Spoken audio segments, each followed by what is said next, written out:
কাশিদাসী মহাভারত আদি পর্ব ১৯ সুধা আনিতে গরুরের স্বর্গে গমন। অরুণে লইয়া তবে বিন্তা নন্দন, সূর্যরথে যত্ন করিল স্থাপন। সপ্ত অশ্ব করিয়ালি ধরি বাম হাতে, রহিল অরুণ সে সারথি হইয়া রথে। সূর্যরথে সহোদরে রাখো পক্ষীরাজ, জননীর ঠাই গেল ক্ষীরসিন্ধু মাছ। দুঃখিত জননী দেখি মলিন বদন, মায়ের চরণ গিয়া করিল বন্দন। পুত্রে দেখি বিন্তার খণ্ডিল বিষাদ, স্নেহবাক্যে গুরুরের করে আশীর্বাদ। হেনকালে কদ্রু ডাকি বলে বিন্তারে, রম্যদ্বীপে লয়ে চল কান্ধে করি মোরে।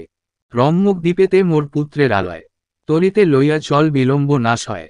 কদ্রুরে লইল কান্ধে বিন্তা সুন্দরী, নাগগণে গরুর লইল কান্ধে করি। নাগগণে কান্ধে করি গরুর উড়িল, চক্ষুর নিমিষে সূর্য মণ্ডলে উঠিল। সূর্যের কিরণে পড়ে যত নাগগণ, নাগমাতা দেখে পুরী মরিছে নন্দন। পুরী মোরে নাগগণ, নাহিক উপায়, আকুল হইয়া কদ্রুষ মোরে দেবরায়। ত্রৈলোক্যের নাথ তুমি দেব শচীপতি, আমার কুমারগণে কর অব্যাহতি। বহুবিধ স্তুতি কদ্রু কইল পুরন্দরে, ইন্দ্র ডাকি আজ্ঞা কইল সব জল ধরে। ততক্ষণে মেঘগণ ঢাকিল আকাশ, জলবৃষ্টি করিয়া ভরিল দিশবাস। তবে খগপতি সব লইয়া নাগগণে, রম্যক দ্বীপেতে বীর গেল ততক্ষণে। নাগের আলয় দ্বীপ অতি মনোহর, কাঞ্চনে মণ্ডিত গৃহ প্রবাল প্রস্তর। ফল ফুলে সুশোভিত চন্দনের বন, মলয়ে সুগন্ধি বায়ু বহে অনুক্ষণ। আপনার আলয়ে বসিল নাগগণ, গরুরে চাহিয়া তবে বলিল বচন। উড়িবার বড় শক্তি আছয়ে তোমার, চলিয়া তোমার কান্ধে করিব বিহার। আর এক দ্বীপে লয়ে চল খগেশ্বর, শুনিয়া গরুর গেল মায়ের গোচর। গরুর বলিল, মাতা কহ বিবরণ, পুনর্পি কান্ধে নিতে বলে নাগগণ। প্রভু যেন আজ্ঞা করে সেবা করিবারে, কি হেতু এমন বলে বারে বারে। একবার কান্ধে কইনু তোমার আজ্ঞায়, পুনর্পি বলে মোরে সহনে না যায়। বিন্তা বলেন, পুত্র দৈবের লিখন, আমি কদ্রু দাসী তুমি দাসীর নন্দন। গরুর বলিল, মাতা কহ বিবরণ, তুমি তার দাসী হইলা কিসের কারণ। বিন্তা কহিল, প্রবের শপথনির শনে, উচ্চৈশ্রবাতরে হই পরাজিতাপনে। সেই হইতে দাসীবৃত্তি করি তার আমি, তে কারণে দাসীপুত্র হইলে বাপু তুমি। এত শুনি মহাক্রোধ করিল সুপর্ণ, শোভনে নিঃশ্বাস ছাড়ে চক্ষু রক্তবর্ণ। মায়ারি গেল সৎ মায়ের নিকটে, কদ্রুর অগ্রেতে বীর কহে করপুটে। আজ্ঞা কর জননী গো করি নিবেদন, কিমতে মায়ের হয় দাসিত্ব মোচন। কদ্রু বলে মুক্ত যদি করিবে জননী, শূলক হইতে সুধা মোরে দেহ আনি। তাহা শুনি খগবর আনন্দিত অতি, মায়ের নিকটে বীর গেল শীঘ্রগতি। যা বলিল সৎমাতা মায়েরে কহিল, না ভাবিহার দুঃখ অবসান হইল। এখনই আনিব সুধা চক্ষু পাল্টিতে, ক্ষুধায় উদর জলে দেহ কিছু খেতে। জননী বলিল, যা সমুদ্রের তীরে, খাও গিয়া যত বইছে নিষাদ নগরে। কিন্তু কহিতাহে এক দ্বিজবর আছে, বুঝিয়া খাইবে বাপু দ্বিজে খাও পাছে।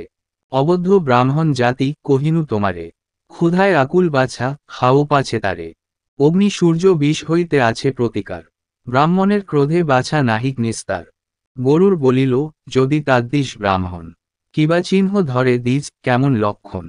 বিন্তা বলিল, তুমি ক্ষুধায় আকুল, চিনিয়া খাইতে দুঃখ পাইবে বহুল। খাইতে তোমার কণ্ঠ জ্বলিবে যখন, নিশ্চয় জানিবে পুত্র সেই সে ব্রাহ্মণ। এত বলি বিন্তা করিল আশীর্বাদ, যাও পুত্র অমৃত আনহ অপ্রমাদ। ইন্দ্র যম আদিত্য কুবের হুতাসন, তোমারে জিনিতে শক্ত নহে কোনজন। এত বলি খগবরে করিল মেলানি, মায়ে প্রণমিয়া বীর উড়িল তখনই। গরুর উড়িতে তিন ভুবন কাপিল, প্রলয়ের কালে যেন সিন্ধু উথলিল। পাকসাটে পর্বত উড়িয়া যায় দূরে, গর্জনে লাগিল তালা সুরাসুর নরে। কৈবর্তের দেশ দেখি মুখ বিস্তারিল, প্রশ্বাস সহিত সব মুখে প্রবেশিল।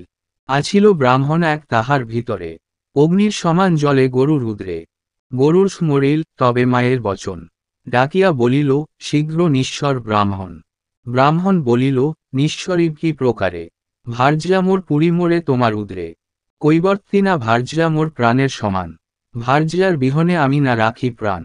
গরুর বলিল, মোর দ্বিজ বদ্ধ নহে, তরিতে নিঃস্বর অগ্নি যাবৎ না দহে। ধরিয়া ভার্যার হাতে স্থে বাহিরে, এত শুনি ধরে দ্বিজ কৈবর্তিনী করে। লইয়া আপন ভার্যা হইল বাহির, অন্তরিক্ষে উড়িল গরুর মহাবীর। হেনকালে গরুরেরে কশ্যপ দেখিল, আশীর্বাদ করিয়া কুশল জিজ্ঞাসিল। গরুর বলিল, তাত আছি যে কুশলে, সকলই কুশল মাত্র ভক্ষ নাহি মিলে। মাতৃ বলে খাইলাম নিষাদ নগর, না হইল ক্ষুধা শান্তি পুরিছে উদর। বিমাতার বাক্যে যাই অমৃত আনিতে, ক্ষুধায় অবস্তনু জলি অন্তরেতে। তুমি তা কিছু মোরে দেহ খাইবারে, ভালো করি দেহ গো উদর যেন পুরে। কশ্যপ বলিল, তবে শুন পুত্রবর, দেব নরে বিখ্যাত আছয় সরোবর। গজকুর্ম দুইজন তথা যুদ্ধ করে, তাহার বৃত্তান্ত শুন আমার গোচরে।